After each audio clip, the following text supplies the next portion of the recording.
Hello and welcome to another exciting one. Today we are doing a cosmetic product render inside of Blender from scratch. So let's go.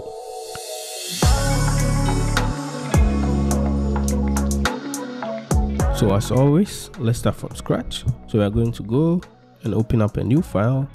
Let's select these two objects, the light and then the cube, and then X to delete them from our scene.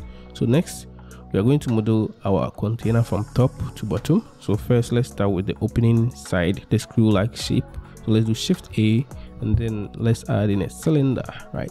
Let's change the vertices to 16, and then let's decrease the depth a bit. So we have something like this to work with. Next, let's add in a plane, Shift A, plane, and then let's rotate it on the x-axis by 90 degrees. Right, so we have something like this. Then let's just scale it down. So let's scale it down. So let's jump into edit mode first, and then let's scale it down on the z-axis. So look at this from here. So we can just scale it down on the z-axis till we have like this going on. So I'll hit on slash to isolate just this plane we added. And then we can select one side of the plane, and then we hit X, and then we delete the vertices so that we have only this side of the plane remaining. Right, let's hit on slash to bring it.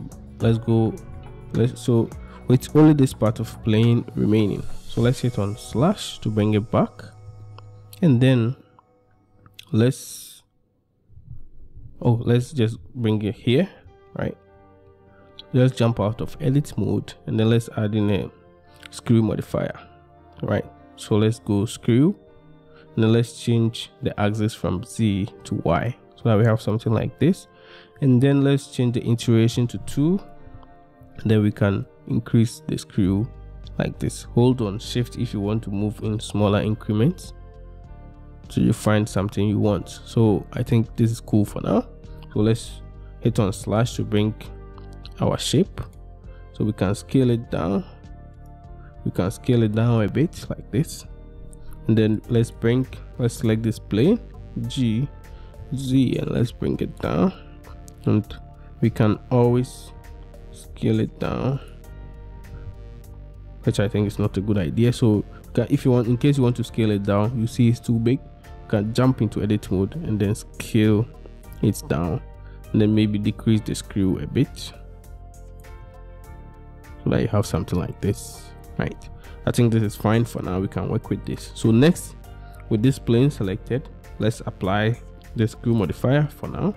Then let's jump into edit mode. Make sure we have our face select mode active. Right, so we are going to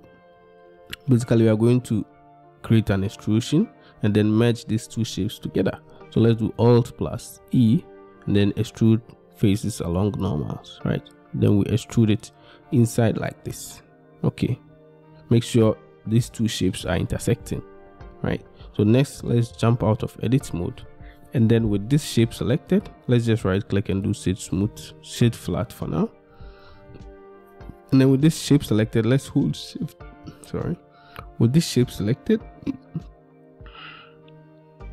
next with this shape selected, let's hold on shift plus click on this shape to make sure the bigger shape is the active shape, and then let's hold Control plus to add these two objects with the Boolean operation. So now if you look at your modifiers for this one, you see a Boolean is applied with the union Boolean operation active. So the reason I was able to do this command is so if I go to my preference and then I search for bool tool, I have my bool tool object enabled. So that's why I'm able to do this command. So we have shortcuts. So this is the command I did, union, so Control plus numpad plus to get this. Next, let's apply our Boolean. So let's do, and then apply, and then let's select this shape X and then delete it. Right, so now we have one shape, one united shape like this. Right, so let's hit on A, and then let's select everything. So what we are going to do is we are trying to merge. Let me hit on A.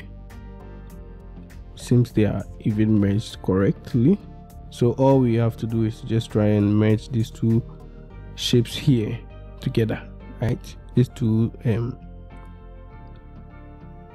yeah, so if you look closely, they are actually double vertices, right? If I scroll in very closely, you see we have two vertices here. Let me just do G and move it, as you can see. So let's try and merge these two vertices together. Let me do Ctrl Z, and then let's hit on A to select everything, and let's hit on M, and then we merge it by distance, right?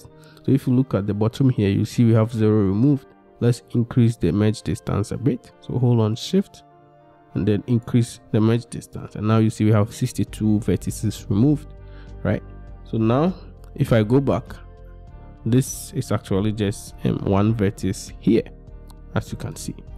So next, let's just try and merge these two together as well. So to do that, all we are going to do is select this vertex, right? Now let's come to the top here, make sure we have our auto merge active, and then all we are going to do is press G twice, and then let's slide it to merge with this vertex like this. Then do the same for this, and then we do the same for this one as well.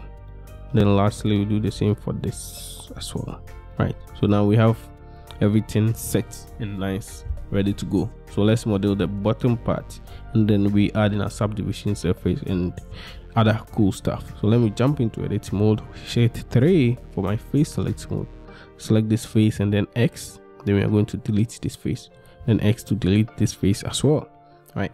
So let's go to and then select this entire edge loop, G, and then we can bring it up a bit, right? And then we can do E, and then we can extrude it down a bit like this. Okay, and then next we can do E and then S to scale it out like this, right? Then we can do E on the Z axis to bring it down to something like this. Then just a couple of extrusion, ES, and scaling until we find our desired shape, right? So E, C, then E, S, S. Now let's fill this with a grid fill. So I'll go to my faces, grid fill. Where is my grid fill? And then I'll fill this bottom parts with a grid fill, right? So now we have this going out for us. Next, what we're going to do is to add in, let's fill the inside, right? So let's do Alt plus click, and basically we are doing the same thing we did at the bottom but for the inside. So for the inside, I'm going to do ES to extrude it out like this to create some thickness for the lid. Then we can extrude inside, right?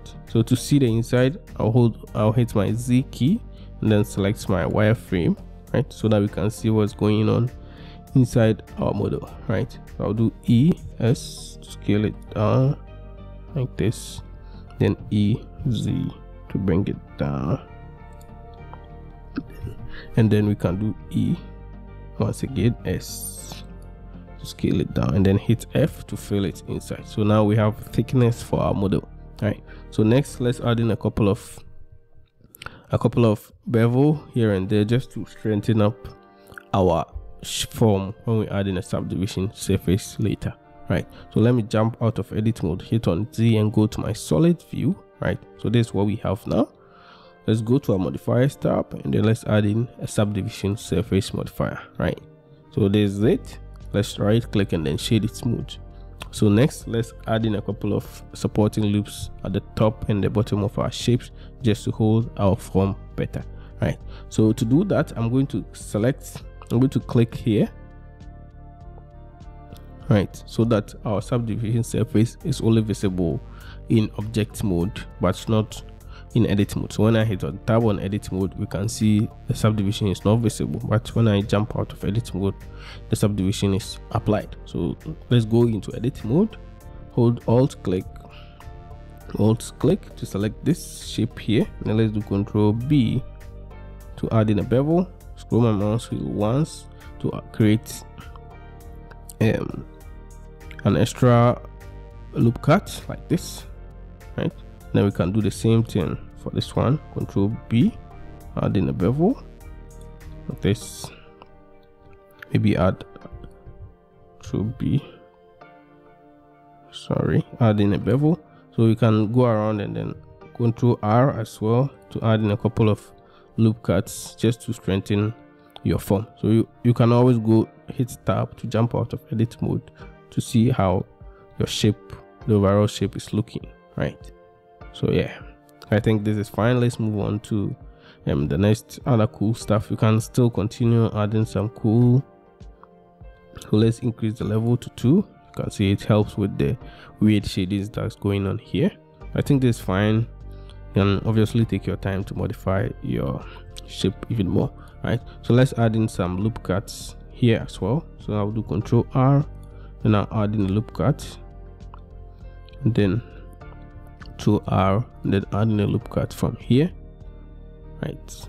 Yeah, then let's jump inside. So this Control R, click, and then do Control B. Then we can add in a bevel. Let's hit on Z, go to the wireframe view, and let's select inside. So this here, alt click to select this entire loop here, and Control B. Then let's add in a bevel. So now if I tap out of edit mode, then I go to my solid shading, this is what we have, right? So we've easily modeled the base shape of our container. So next, let's continue on with our modeling. So let's do Shift A and let's add in a circle. So circle, right? Let's change the vertices to 16, and then we can bring our circle down. G, Z to bring it down like this, and then we can extrude it, jump into edit mode, and then extrude it up until it covers our shape. Then we can do E to extrude, and then fill it inside with a grid fill. So I'll go and set for my grid fill, and then I'll fill it inside, right? And then we can select this, do E once again, S to scale it out until it's almost aligning with this shape here. And then we can scale it E, and then extrude it outside. Maybe G, Z to bring it up, and then we can obviously fill in this hole with a couple of extrusion, and then with our grid fill to fill in this hole, right? So if we isolate it, let's quickly isolate it, and then let's add in a couple of supporting loops to support our edge. So I'll do alt click to select all the sharp edges that I want to add our supporting loops. Then we do Control B, and then we create our supporting loops like this. Tab out of edit mode, right click, let's shade it smooth, and then let's add in our subdivision surface modifier, right? We can increase to 1. Let's see the nice shape we've created. So tab out of edit mode, and then this is what we have. So we have the top part and then the bottom part of our cosmetic product. So next, let me hide this top part by hitting on H, and then let's fill in the cosmetic product with our cream. So I'll select this, tab into edit mode, select, go to my face select mode, select this face here, and then I'll do I'll hit Control plus to increase my selection until I have something like this. And then I'll do Shift D to create a duplicate like this, and then hold P and then separate by selection, right? So we have another selection inside, right? So I'll do S, tab out of edit mode, select this shape, and then I'll do S and hold I'll hold. So first let's scale it inside a bit. So we do S, then we do hold Shift to scale it inside just a little bit. Then let's tap into edit mode. Then let's try and fill this inner portion, right, with our cream. So let's go to our edge select mode, alt click, select this entire edge, then E to extrude, S to scale it up like this, and then we can do G to move it out. Then do the same operation, G, then we do the same operation again, F to fill it, then G. Let me just delete the faces, alt click, and then let's fill it with let's fill it in with our grid fill, right? Then we can do S to scale it even down, then G to bring it up. So if we right click, right, this is what we have, right? So we can obviously add in a couple of loop cuts, move the vertices here and there so that it looks like, go to our point select mode and then move some of the vertices inside.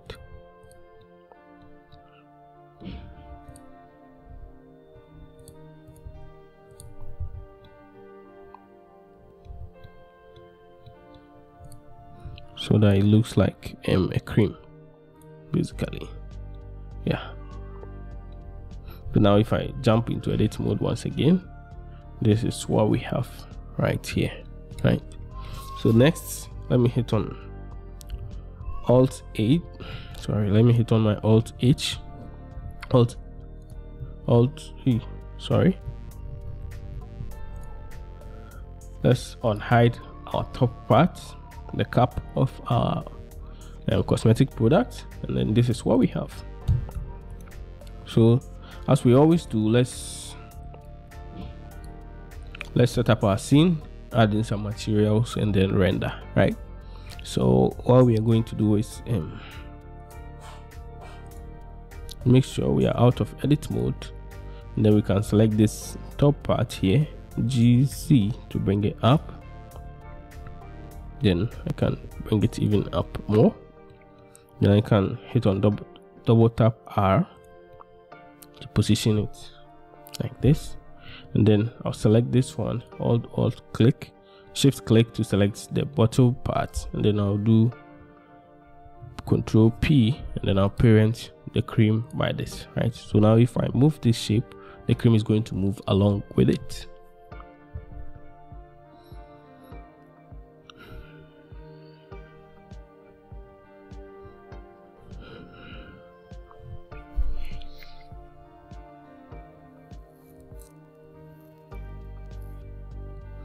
So next, let's set up our camera, materials, and then lights, right? So I'll bring my cursor here, drag to create a separate window, click on this camera icon to set up my camera view, and like this. And then I'll drag this here,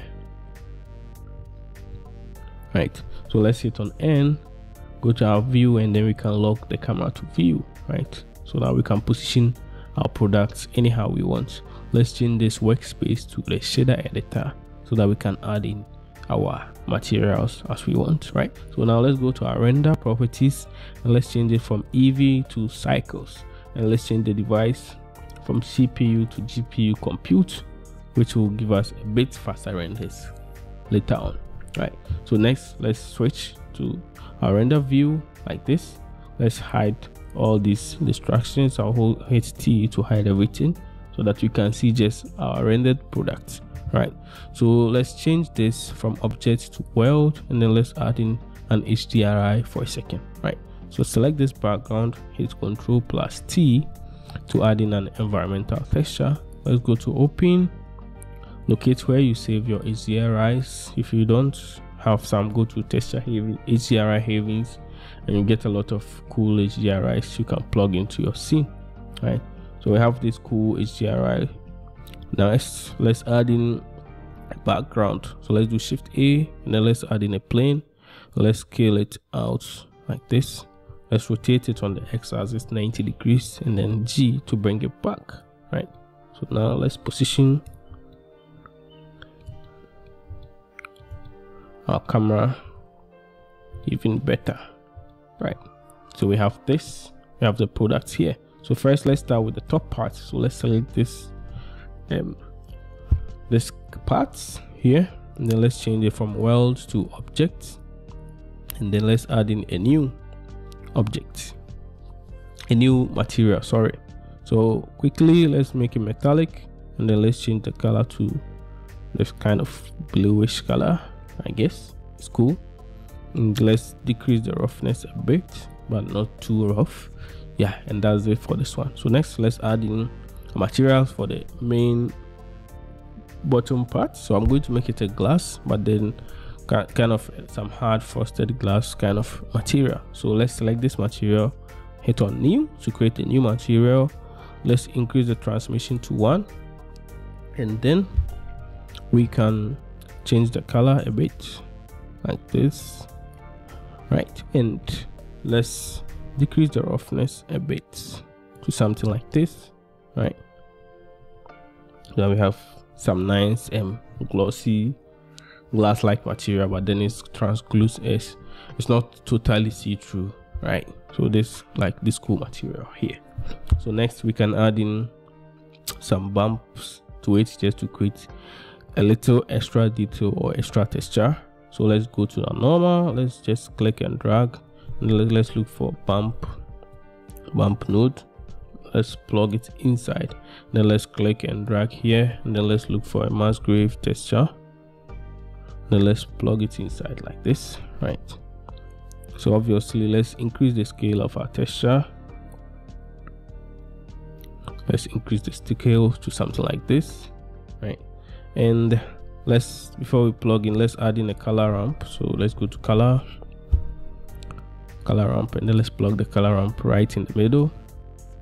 Then we can obviously decrease it like this, and let's decrease this distance, the strength and the distance a bit, so that it's there, but unless you're looking for it, you can't actually see it, right? So you can see it's there, but it's very subtle, but it adds to the details and more attention to detail. So next, let's pay attention to our cream. So let's select the cream inside, hit on new to create a new material.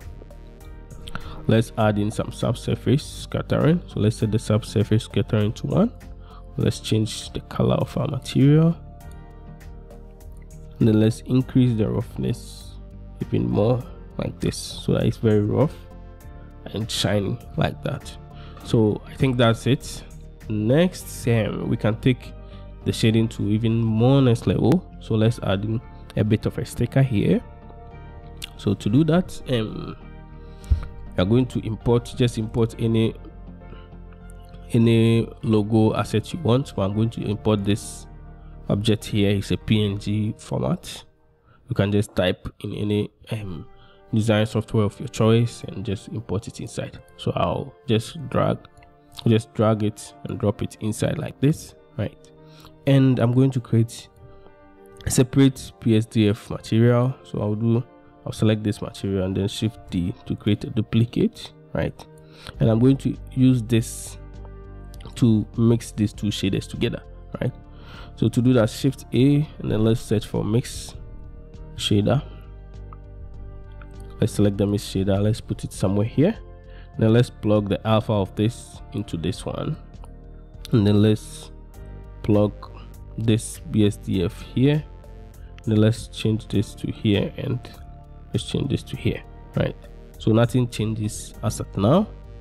The reason why nothing changes is we have to actually unwrap this image here, okay, before we can see some changes. So before we do that, let me just plug this here, and let me plug this into this one for now, right? So we have to unwrap so that everything is looking very properly. Then we can come back to this shader here, right? So now let me select this shape, and then let's go to our UV unwrap. Make sure we have it selected. Let's hit on A to see our UV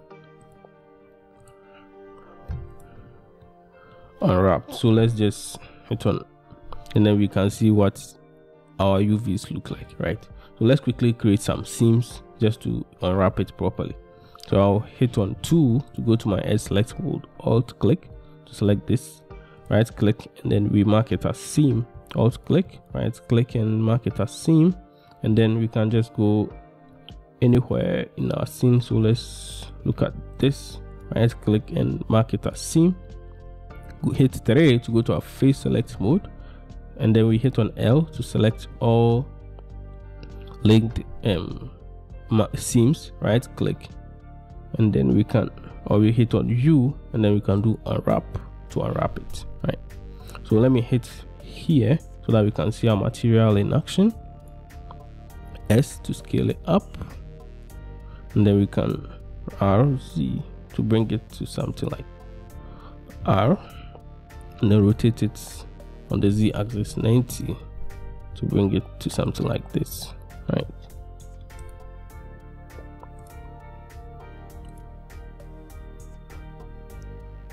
Okay, so let me just go back to our layout view, and then let's see that yeah, so sorry, we have to change it from color to alpha since it's black and white. And then as you can see, we have it rendered here. So now let's change from repeat to clip so that we see only one, and then let's go back to our UV, and then let's make sure we have it properly aligned. So let's select everything, and then R, then we can rotate it minus 90 or minus 90 minus 180 like this. Okay, then we can scale it down till it's properly aligned like this, right? So we have this.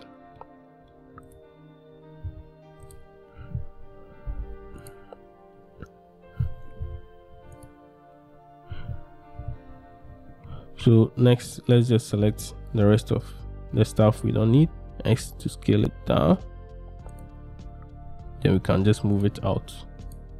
L. Now let's just move them out of the way so that we have only this in our scene. So now let's go back to our layout view. And then this is what we have here.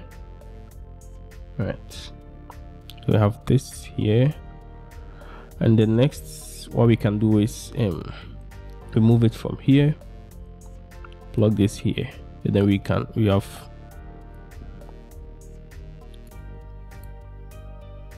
have easily, sorry, let me plug this back here.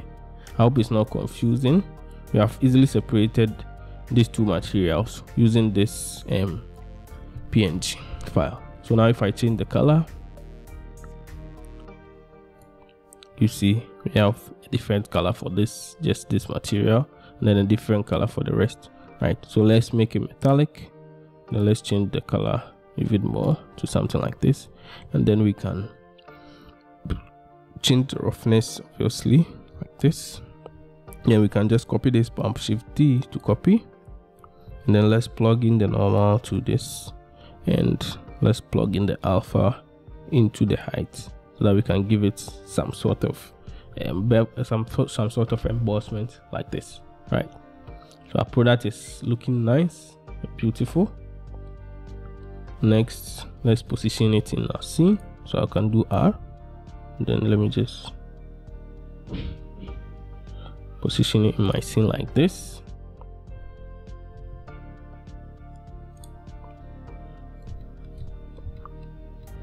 Until I have the name of the brand showing. Right. Just some cool angle, I guess. So like this. So next, let's add in a bunch of circles. So Shift A, and then let's add in a UV sphere. Right click, and then let's shade it smooth. And we can do Ctrl+1 to add in one subdivision surface to it. Now let's just bring it inside our scene like this, and then let's create a bunch of duplicates. So Shift D, then let's position them randomly inside our scene, right? So So we can just position a lot of spheres randomly inside our scene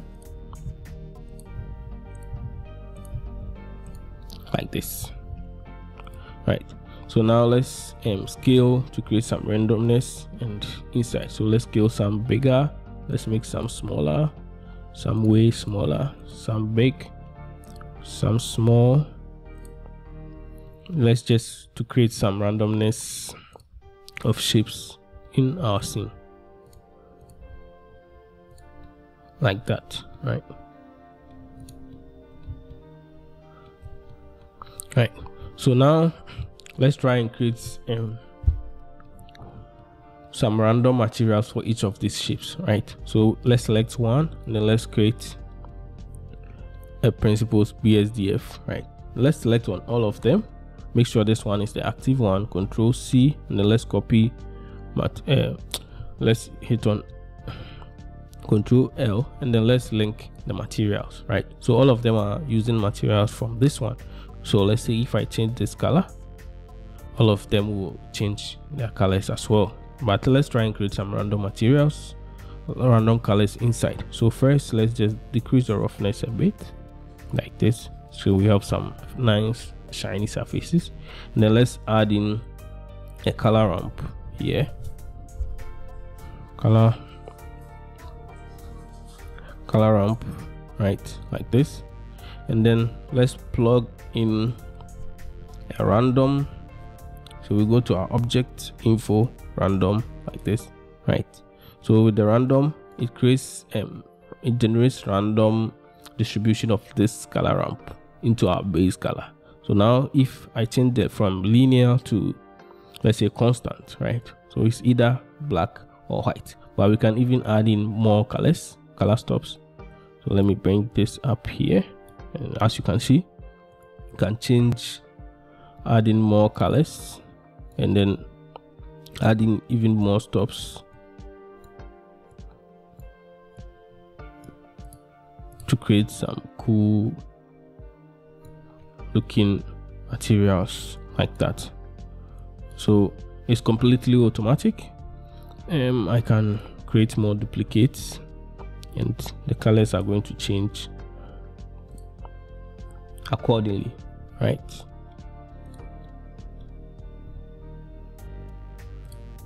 Like that, right? So next, let's just add in some depth of field to our camera. So let me select the camera here, and then we go to our camera depth of field. Let's take this, select, and then let's select our main object like this. And then we can decrease the f-stop,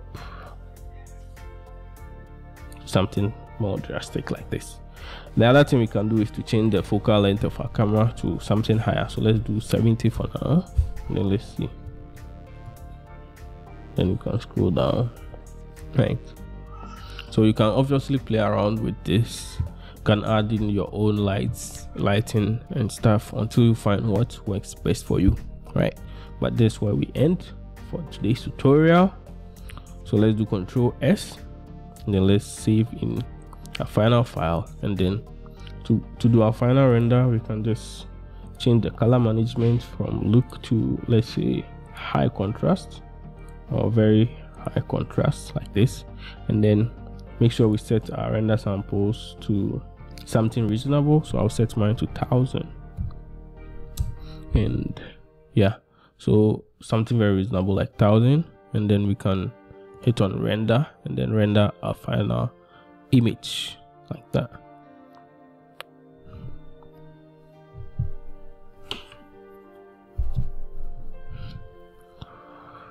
Thank you very much for watching.